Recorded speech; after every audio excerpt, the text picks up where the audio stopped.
Dr. Majid to give a formal welcome to Dr. Mithulu, I would request the principal to say a few words of encouragement.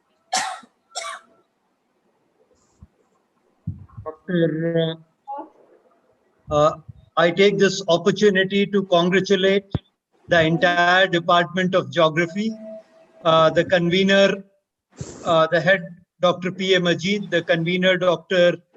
Nelia David, or to talk on a very, very important issue of flood mitigation, response and preparedness just before the flood season comes in. And I'm quite sure that for the students of geography, it is of critical and seminal importance. I also take this opportunity to welcome Dr. Philip Mutulu in our midst, who has been kind enough at this late night hour in Canada to be available for us to give us his valuable insights and share his precious expertise.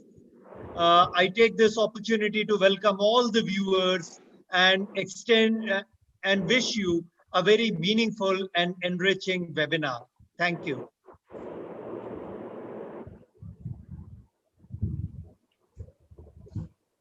Thank you, sir, for your words of encouragement. Now I will call upon Dr. P.A. Majid to formally welcome our speaker for the day, Dr. Philip Mutulu. Good morning, all the participants. Can you hearing my voice? Hello. My voice is audible? Yes, yes, sir, we can hear you. Okay. Thank you. Dr. Philip Mutulu is a principal hydrologist with more than 20 years of combined experience consulting or teaching in an area of flood mitigation, flood forecasting, climatic change assessment, and modeling. His notable previous roles include the position of Director 2010 to 2013 of flood forecasting, coordination, and response for the province of Manitoba, Canada.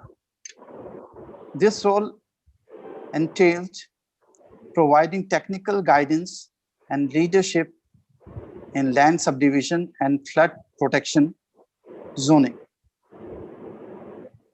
operation of flood control structure, flood warning, flood response, coordination working with various stakeholders to ensure optimum flood. To ensure optimum flood preparedness structure, where in place at the right time. In 2011, Philip led the province of Manitoba in preparedness and effective response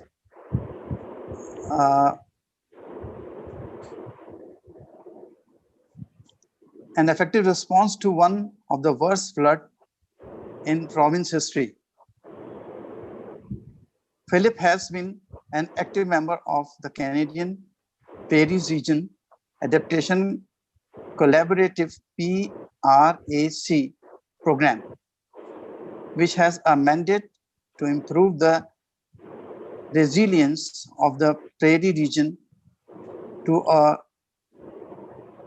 changing climate through collaborative activities, advancing adaptation and decision making.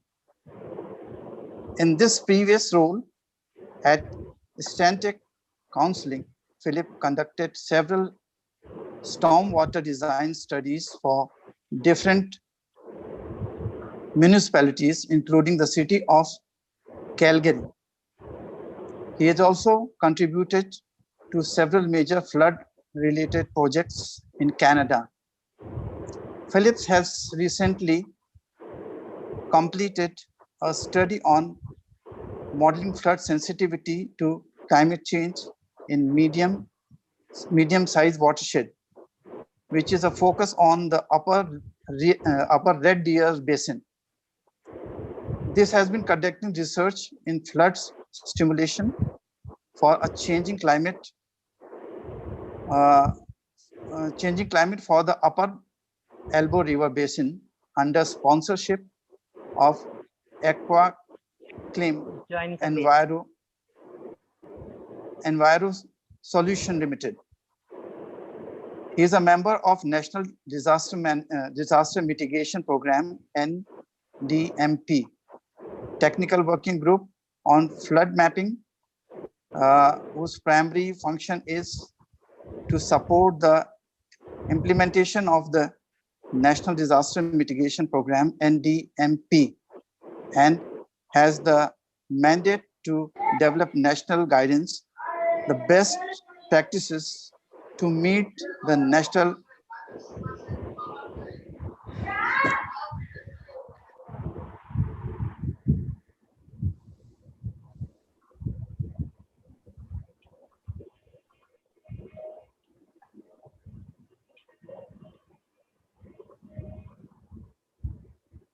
Sir, you have accidentally muted yourself.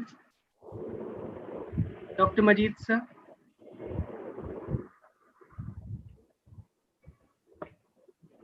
Yeah, yes. On my own behalf and behalf of the Geography Department of St. John's College and all the faculty members, I welcome Dr. Philip Mutulu in this webinar, and all the participants, those who are actively participating and getting benefit out of it. Thank you very much. Thank you, sir. As we just start the monsoon season, we have the right person to share his expertise with us.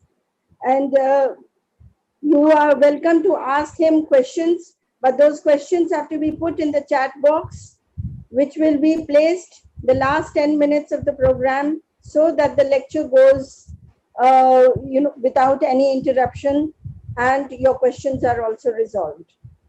So Dr. Philip Mutulu, over to you.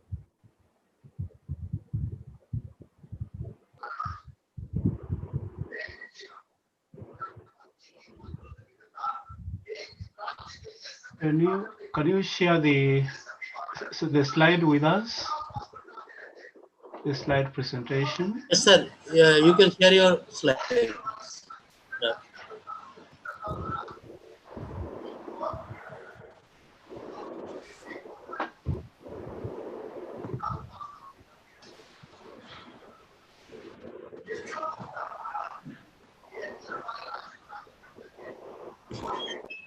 We can see your screen now. If you would kindly put that on full screen mode or slideshow.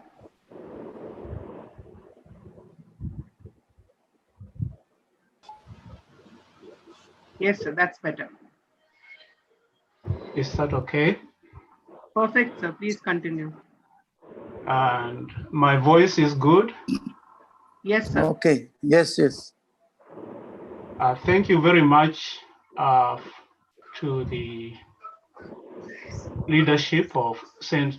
John's College, Agra, for giving me this opportunity to share some of the knowledge and experience that I have in flood mitigation. As a little of extra background that probably was not provided to you, I actually started my career as a meteorologist back in East Africa before moving to Canada. And so my background is both in meteorology and hydrology.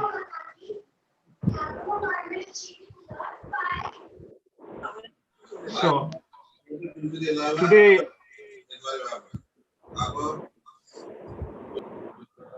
today I'll share on 4 points in my presentation: introduction, then I'll state the objective and the causes of floods, components of mitigation, preparedness and response, and then concluding, I'll make my conclusion. So the objective of of this presentation this morning is the subject of flood mitigation, which covers a broad range of. Hello? Yeah, the subject of flood mitigation covers a broad range of knowledge. But I want just to provide some basics today, as we cannot cover everything. And then the next presentation, I will focus on flood forecasting. So today, this presentation will provide important basic information on the subject with a view to provoking interest and igniting a passion for solution-oriented thought.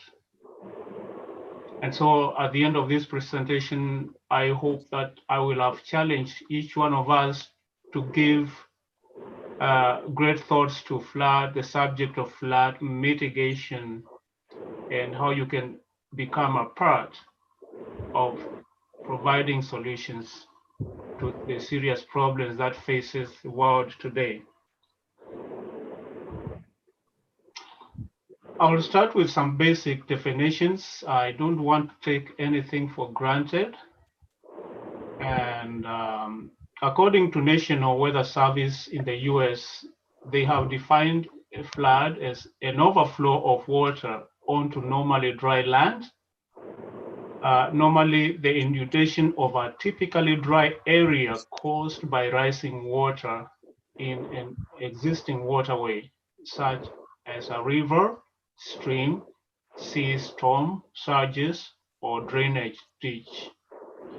Many types of floodings are characterized by overbank flooding of the waterway. However, flash floods, on the other hand, are caused by heavy or excessive rainfall in a short period of time, generally less than 6 hours, and they are usually characterized by raging torrents after heavy rains that rip through riverbeds, urban streets, or mountains, sweeping everything before them. And they can occur within minutes or a few hours of excessive rainfall. And so for this reason, flash floods many times tend to be very destructive. And I know that in India, you have experience of these types of flash floods. Typically in Canada, what we experience floods that mostly originate from the river overbank flows. So I wanted to make a distinction between those two. And so what is mitigation? Flood mitigation involves the management or control of flood waters, conveyance. Conveyance is the same as flow, and storage to minimize potential flood damage caused. Thus, mitigation does not necessarily prevent floods, although that is one of the objectives. Flood prevention and mitigation actions can be considered at 3 levels. And I think this is very important for planners and emergency measure authorities. So those levels are individual properties, small communities, and whole towns or cities. Mitigation cost is directly proportional to the number of people and property that are being protected. So this can be quite costly, but I think it's worth the effort. However, even the smallest mitigation action have overwhelming effect. And according to US FEMA, which stands for Federal Emergency Management Agency, mitigation saves society an average of $4 saved for every $1 that is spent. So in the long term, then you are going to see benefits.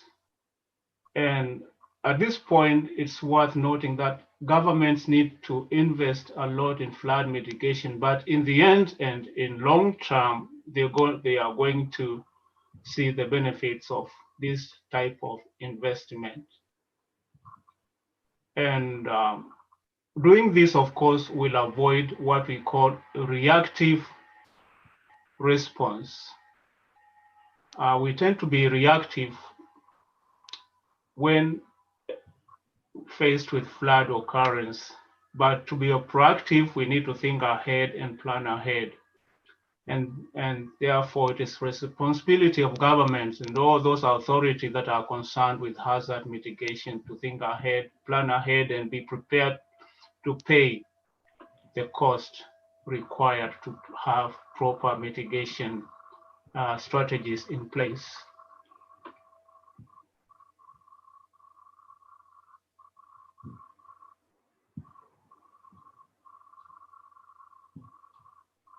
So as I continue with my introduction, I just want to give some examples of some of the recent damages here in Canada. Recently, in June, we had one of the largest floods in the city of Calgary since the year 1932. 5 lives were lost and approximately $6 billion in financial losses and property damage across southern Alberta, Canada. 80,000 people were evacuated over the course of the flood. In Canada, Manitoba, where I was the head and the director of flood forecasting, I was involved in this flooding. That flooding was 2011. I didn't put the year there, in 2011, and about a damage cost ran into a tune of $1 billion, and about 3,600 people were displaced from their homes due to flooding. Many homes were damaged and hundreds of roads were closed and washed out. Back in across the seas in India, I was just doing some research, and one of the recent paper reported that the floods told since 2016. You can see the statistics there, and I don't think I need to provide any details. I think in India they have quite an experience in destruction and the damages that are caused by these floods, especially associated with the monsoon wind system.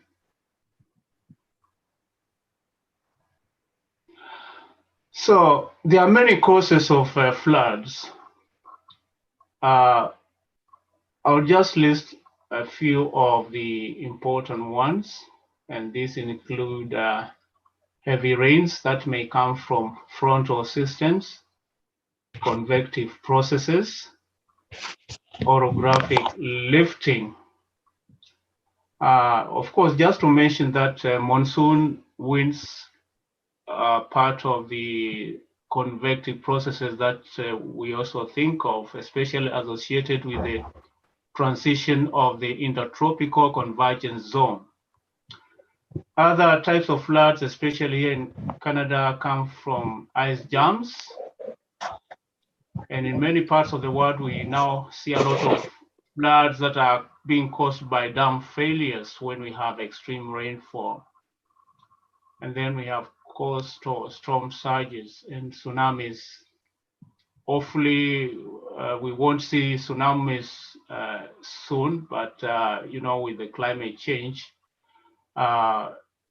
these extreme events seem to be occurring more frequently. Of course, there are factors that enhance floods, and these include the slope of the land, lack of vegetation, especially deforestation. When I was living in East Africa, that was a real problem, and I think a lot of forests in East Africa have been cleared, and we are seeing more incidents of flooding, not only due to climate change probably, but because of removal of vegetation. Moist soils. This is a parameter that is very important in many parts of the world. When the soils are moist, and then on top of that, we have heavy rains that can trigger serious flooding issues, episodes. Of course, one of the problems, especially in the developing world, is the lack of flood control infrastructure. And unfortunately, as I said before, we tend to be reactive and instead of proactive. I do believe that many governments and emergency measure leaders, they are aware of the history of occurrence of floodings, but so many times it doesn't seem like there's political will to invest into flood control infrastructure. Of course, the other factor that seems to be enhancing flooding is climate change due to warmer temperature. And I'll speak to that towards the conclusion of this presentation.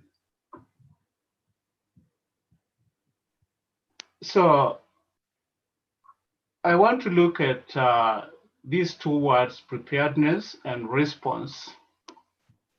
There's probably not a very clear distinction between the two. Because some aspects of preparedness also involve responses, but let us just go with the two words and try to understand, and I will present some examples of especially preparedness. So in the next few slides, I'll cover 4 bullets: understanding flood preparedness and response, forecasting, in mitigation infrastructure sizing, mitigation, and potential climate change.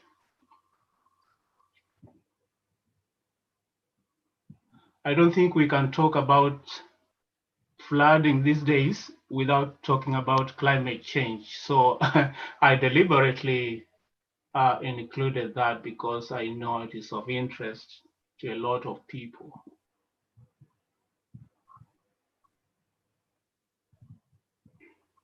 So there are many components of flood mitigation, but today we focus on preparedness and response. 2 important components of flood mitigation is the preparedness to manage flood in a manner that minimizes potential damage, and then the proper timely response, which is a necessary component that is critical during flood events. I just got a small figure there to show that both preparedness and response involves planning and engagement. I want to spend 1 minute explaining what I'm talking about that, well, you know what I mean by that. And this is the need to engage different stakeholders when we are putting strategy to mitigate against floods. It's always been the engineers and the scientists that have been doing this work, but increasingly we see the need to involve local communities and different types of stakeholders. And you'll be surprised some of these people have a lot of knowledge to contribute towards these 2 subjects, the preparedness and response. They may not have gone to universities like yourself and myself, but they have very valuable knowledge and they need to be involved when we are dealing with preparedness and response in terms of flood issues. We can break down to these 2 components of mitigation in several sub-components, but I'll just cover a few which I think are important. So in preparedness, we usually have on one side short-term preparedness, and typically that involves forecasting of flood alerts and warnings. There are other types as well, but typically that's one of the most important. On the other side, we have long-term planning. In preparedness, there's a flood risk analysis, flood mapping, and then design and installation of water control structures. And this is a part that needs a substantial amount of investment from governments. At the moment in Canada, we have a lot of work in remapping flood zones. In the province of Alberta, we have flood maps, but now we are updating them based on potential climate change. And that kind of flood mapping involves flood risk analysis. And so any type of design or sizing of flood control infrastructure presently must account for potential climate change. So if you are going to get involved in a dam project, then the sizing of that project or dam infrastructure, you are supposed to account for potential climate change. Of course, this is in recognition that the existing infrastructure does not provide enough capacity. Then we have on the other side the response.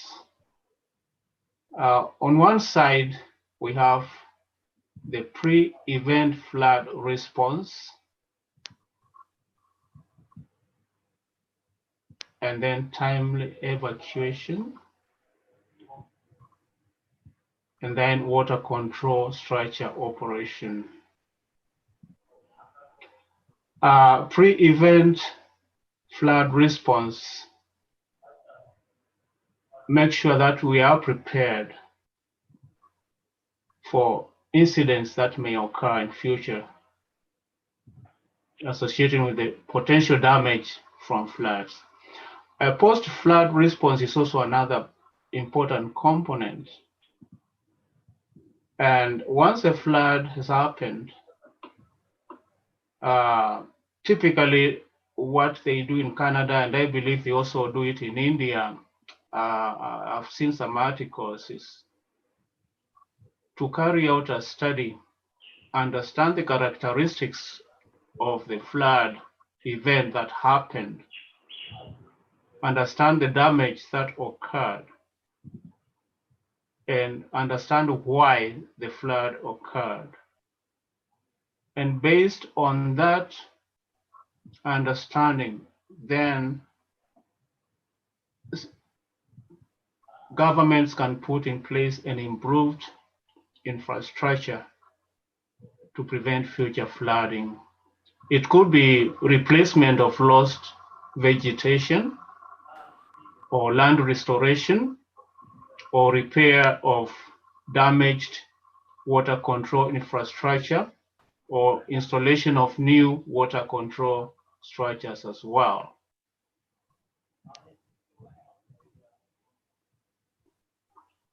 So in mitigation, and I will talk about this more in details next time, but I thought I should bring it up here today.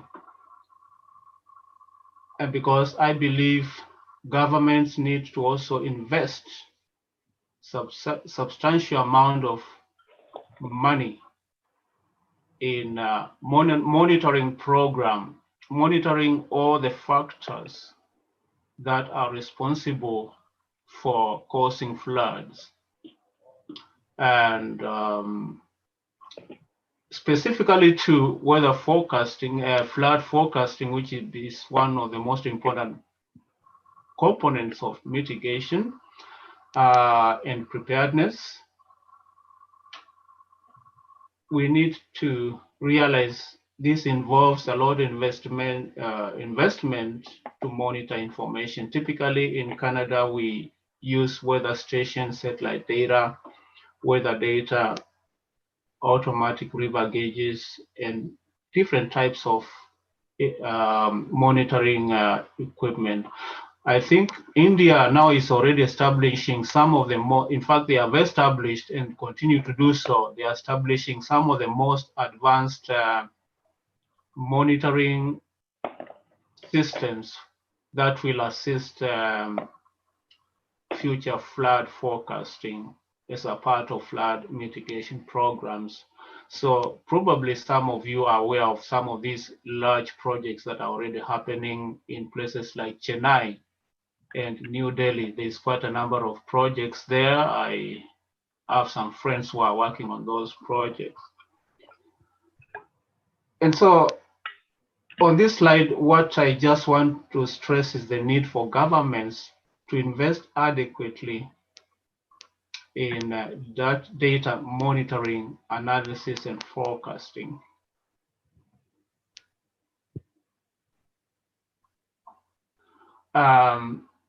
The other thing that I wanted to do today, a part of very important component in preparedness is through design of flood control infrastructure. And all I'm talking about design is calculating the capacities of flood control infrastructure. This flood control infrastructure include systems to convey runoff, like culverts, ditches, and storage facilities such as dams and reservoirs, stormwater ponds, flood barriers, dikes, etc. And some of you in geography classes, you may have also already been introduced to some of these parameters that are used by engineers to design the infrastructure, and these include rainfall intensity, duration, frequency analysis, which in short are called IDF. You can find this definition in any basic climatology or meteorology book. And then flood frequency analysis, which is also important, and flood modeling. I wanted to highlight those three parameters because these are going to be affected by climate change, because with increased temperatures, we have the atmosphere that has capacity to absorb more water vapor or to hold more water vapor, and then the capacity for frequent flood occurrences in future. And combined with that is the need to focus on better flood modeling. That is, of course, in simple words, anyway, I'm sure most of you know what flood modeling, but it's simply just a method of calculating flood volumes. But we use modeling especially when we think of using computers. And in flood modeling, which I will talk about in the next webinar, it involves a lot of data, and we cannot prepare adequately for future if we don't look and understand what goes into flood modeling. Another very important issue is this. When you look at the statistics of the most recent rainfall, you'll find actually the most of them have not occurred before. And if you talk of rainfall event that has a return period of 100 years. But now, if we're having rains in many parts of world, where you look at the chart and you find, oh, this one is not in the charts anymore, and you don't even know what return period this one is. This one leads us to probable maximum precipitation. And probably some of you are aware of this definition as the largest depth of precipitation for a given duration that is physically realizable and reasonably characteristic of a particular geographic area at a certain time of the year. One of the complaints is that it's not completely reliable because the probability of occurrence is unknown, but typically it's a part of the parameters that go into designing dam structures. There are three typical methods to estimate probable maximum precipitation, and these are application of storm models, maximization of actual storms, and generalized PMP charts. I'll not spend time on that. I've given a reference below at the bottom of that slide if you want to go and study more about those three methods. If you are interested, but I think again, what I'm trying to stress at this point is probably we are going to be looking more at probable maximum precipitations because the type of precipitation and rainfall incidents that we are seeing these days, you don't find them on the charts, like the charts of intensity, duration, frequency curves that we have in our records. Typically, the idea of calculating probable maximum precipitation is to generate probable maximum flood. And PMP is typically used to compute the corresponding volume of runoff in a watershed in order to determine the size of water control structures, such as those required in dam projects. This volume can be represented by probable maximum flood, and this is the greatest realizable flood, assuming complete coincidence of all factors that would produce the heaviest rainfall and maximum runoff flood of unknown frequency. Most structures are not designed to PMF, but for greatest floods that may be reasonably expected for local conditions, for instance, meteorology, topography, and hydrology. The design flood is commonly called standard project flood, derived from standard project storm. And you can look at that from a very famous book by Chow et al., Applied Hydrology. Actually, this book is now available for free. You can download it from internet as a PDF if you're interested. So you don't need to buy it.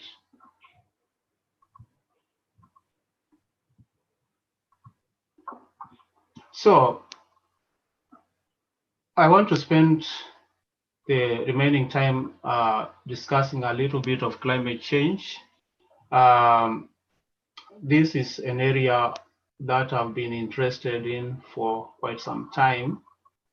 And we just completed a presentation a couple of years ago with Dr. Archner on the effect of climate change on flood frequencies, focusing on one of the watersheds here in Alberta. And so we hope to publish this work in the near future. And so the questions to ask when it comes to climate change, probably three most important questions are: how will a warmer atmosphere affect the intensity and frequency of precipitation? 2, how will change in precipitation affect the magnitude and flood frequencies? 3. How will changes in flood magnitudes affect the sizing of flood mitigation efforts? We know that the atmosphere's capacity to absorb moisture and thus its absolute water vapor content increases with increasing temperature. The saturation value of the air is enhanced by about 6% for a temperature increase of 1% Celsius, creating conditions that have the potential of generating more heavy precipitation. Intensification of heavy precipitation in form of either higher frequencies events or increased intensities can substantially enhance the likelihood of floods. And so what people are saying, and some of the initial research show that the kind of precipitation events or rainfall events and the flood events we are seeing today are caused by are being caused by climate change. Of course, one of the things that we should not forget is not only climate change, but we also have land use changes. If you have cleared vegetation from watershed, definitely you are increasing the risk of occurrence of a flood. So whenever we study climate change, we should always remember other factors like land use that also have the capacity to alter the occurrences of floods.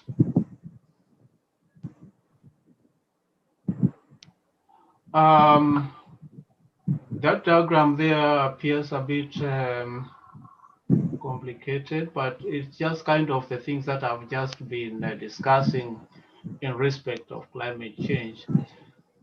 On the left-hand side, you have a sphere that shows the globe. I think we forgot to remove access or limited there. And that sphere includes the land system, the atmosphere, and the ocean. Right on left-hand side, you have that protruding element, which represents a warmer temperature because of increasing warm atmosphere because of increasing temperatures.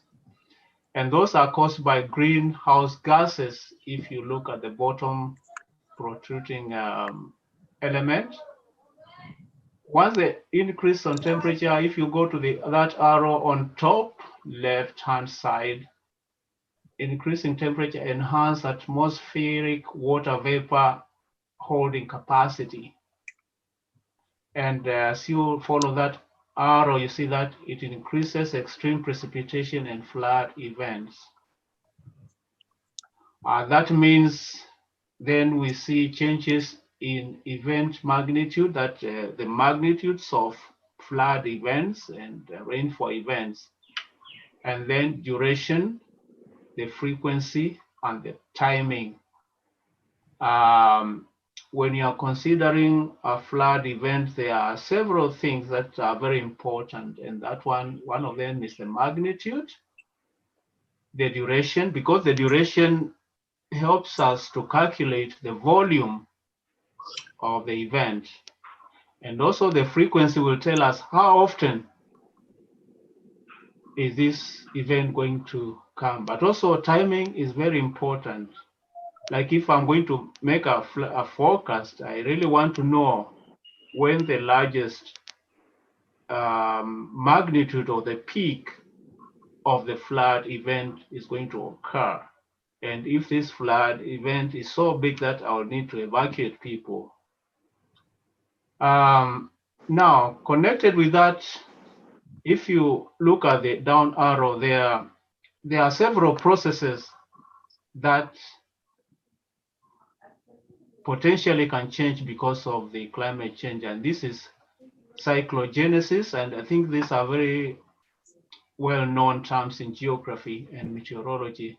Then convective processes, frontal systems, intertropical convergence zone, tropical storms, extratropical storms, and so on. And so it's the interest of meteorologists, especially, there's a lot of studies that are looking at how these processes are being affected by potential climate change. So up to that point, we are just talking about floods and meteorology. But on the right-hand side, there is the mitigation. That diagram, now that's where the challenge is. Knowing this information, first, do we know this information? Are we investing in research to get the right information, how these processes are going to change? And if these processes are going to change, then do we have sufficient capacity of our flood infrastructure to contain these events? What is the risk failure of a dam that is upstream of an area that we live in? If this climate change is happening as is actually expected to be happening, maybe initially it was designed to stand for 200 years, but maybe it may fail sooner than that. Do we know that? We need to study these things and know the need to be able to resize and improve on our infrastructure. The other thing that will be affected is our operational rules. When you have a dam or a reservoir, there are protocols that are used to operate that flood control infrastructure. How are these guidelines going to be changed? So there are three factors that I'm looking at there, and one of them is the operating rules of the infrastructure, the design life and the capacity sizing, and the risk of failure. Those are very important when it comes to operating flood control structures, especially when we start thinking of potential climate changes and potential changes of all these factors that we are talking about. Now, that's also a bit of a complex diagram there, but since we are potentially seeing more extreme events, there are several factors that we need to look at, especially in terms of putting into place better mitigative structures. But before we can do that, we need a collaborative effort. I did mention before the need to engage different types of expertise and stakeholders in these decision-making processes. And on the left-hand side of that diagram, those are just a few of the people that we need to involve, and that is scientists, engineers, legal people, sociology, economists, and so on. Once we have that group, then every expertise, they have their own conceptualization of what knowledge they need to use in contributing to flood mitigation efforts. Now, with the potential climate change, we are talking about mitigation, adaptation, and vulnerability. And coming from all this knowledge, we need to set down guidelines how we are going to adapt. We need to come up with indices that can measure vulnerability. We need to know what capacity we have to be resilient. You can study that diagram, but it shows important factors that can only be developed if we can involve different specialties to be able to adapt with the changing climate and to be able to adapt with potential increased incidence of future floods. We may not be able always to contain all the floods, but we cannot prevent floods, rather, but we can be able to adapt many factors to be able to weather the flood incidents when they come and to avoid damages. And so the message I will leave with us today is, if we are in a position, are we going to put the effort to convince our governments to invest sufficient funds in preparing for future, preparing our infrastructure, educating our children in flood mitigation techniques, and so on and so forth. I believe all of us, even if you are not going to be a flood expert, you have a part to contribute, and it's upon you to think about which part you can contribute in flood mitigation. So I think I'll stop there. And again, I want to express my gratitude to St. John's College for this opportunity. And I look forward to further collaboration in matters related to geohazards.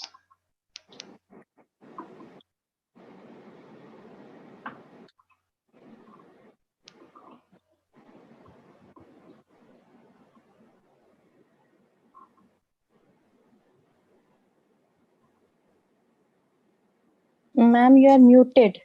Ma'am, unmute yourself. Myself?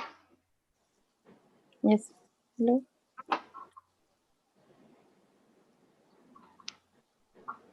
Yes, ma'am.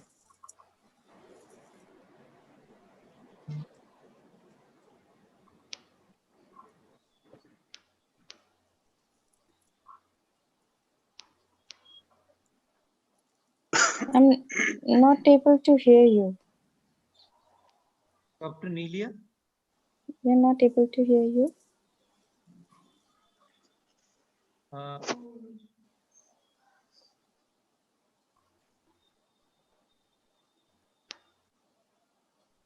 We request the speaker to stop sharing his screen now, please.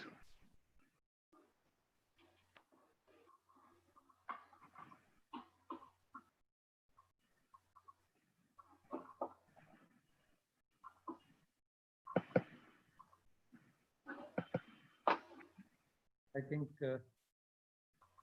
one of the co-conveners can take over the question. Okay.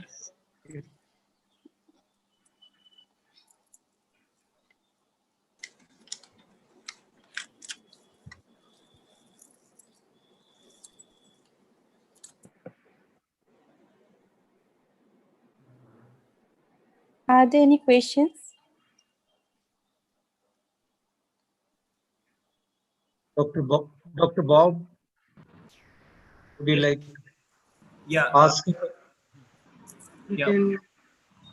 Yeah. Good morning, Philip sir. I think you can hear me. Yes, I can hear you. Yeah. So, sir, we were just talking about flood monitoring and how we are modeling flood and measuring the frequency and the volume. So, other than the parameters, the meteorological parameters, are we, since there are so many social changes which have direct impact on climate change, and you were also talking about vulnerability, so you cover that up also. But I was just asking that other than the meteorological parameters, are we also measuring the social parameters as a must when we are modeling flood occurrences? I think you cut off. I didn't get the last sentence. Are we measuring other factors? Is that your question? When we are more... Yeah, my question is, sir, like in a very simple way, are we also measuring the social factors like the social infrastructure, the economic condition, the resource management when we are modeling the flood vulnerability or the flood occurrences? Yes, the present modeling effort is now moving towards that kind of approach where we involve social aspects. Because as I said, you saw that I stressed on participatory approach to these things. And so a number of models now are involving social scientists in their modeling. The traditional ones have not looked at that before, but people realize now the need to involve different aspects of knowledges. So we can say the infrastructure provided by like organizations like IPCC and the big organizations. Is it a shared network between the countries? Are countries also sharing technology regarding the mitigation and the responses? You know, I would think it's a webinar like this one is an example of how people are going to be sharing or how they have been sharing experiences and their knowledge. And so there's a lot of collaborative research globally and conferences and the webinar to exchange information like we are doing today so that we can learn from one another. I don't know, have I answered your question? Yes, sir. Got my answer. Thank you, sir. Over to the moderator.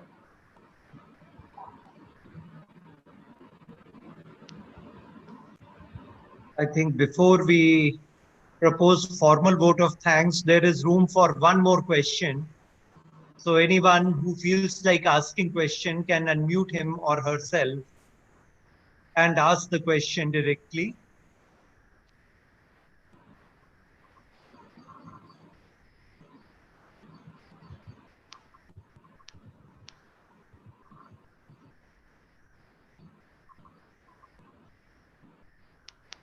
So if no question is forthcoming, I would request Dr. Vidhu Grace Noel to propose vote of thanks. As a brochure was already shared with you, Dr. Philip would be available with us to conduct another webinar on flood forecasting on 30th of June. So I would request Dr. Vidhu Grace Noel to propose a vote of thanks. Thank you, sir. Am I audible? Yes. Okay, thank you. It is my privilege to have been asked for propose a vote of thanks on this occasion. I, on behalf of Department of Geography, St. John's College, Agra, and entire supporting team here together, and on my own behalf, extend a hearty vote of thanks to our speaker, Dr. Philip Mutulu, for gracing your important work and sharing with us your knowledge and experience today, and explaining the important components of flood mitigation and effects of climate change on flood mitigation. Thank you, sir, for igniting the solution-oriented thought regarding flood mitigation and being with us at this late hour. A big thank you, sir. I thank our VC, Professor Ashok Mittal in absentia, for his approval for being the chief patron of this international webinar. I would take this opportunity to place on record our hearty thanks to our principal, Professor S.P. Singh, for the perfect support and guidance as he has extended to all of us for this international webinar series. I also extend my thanks to Professor P.A. Majid, Head of the Department of Geography, for taking this initiative for organizing this international webinar series. I also extend my hearty vote of thanks to Dr. Nelia David, convener of this international webinar series, for her efforts and enormous cooperation for organizing such a wonderful and enriching series of webinar. Well, an event like this cannot happen overnight. The wheels start rolling weeks ago. It requires planning and a bird eye for details. And in the sequence, I would like to thank our co-conveners, Dr. J. Andrews, Dr. Preeti Masi, Dr. Bob Gardner, Dr. Rohan D'Souza, Dr. Mahima Habilmasi, Ms. Shalumin Sharma, Mrs. Barkha Bain Singhal, and Mr. Sandeep Nayak. I thank each and every participant for their involvement and willingness to take on completion of the task, as without their presence, this webinar wouldn't have been a success. Last but not the least, I thank God Almighty for keeping us safe during this pandemic and wish everyone a safe and a healthy life. Thank you so much. Thank you. Okay. Thank you, Dr. Philip, for this wonderful session. Appreciate. Thank you very much. Thank you, sir. Yeah, I didn't have a chance to talk to you.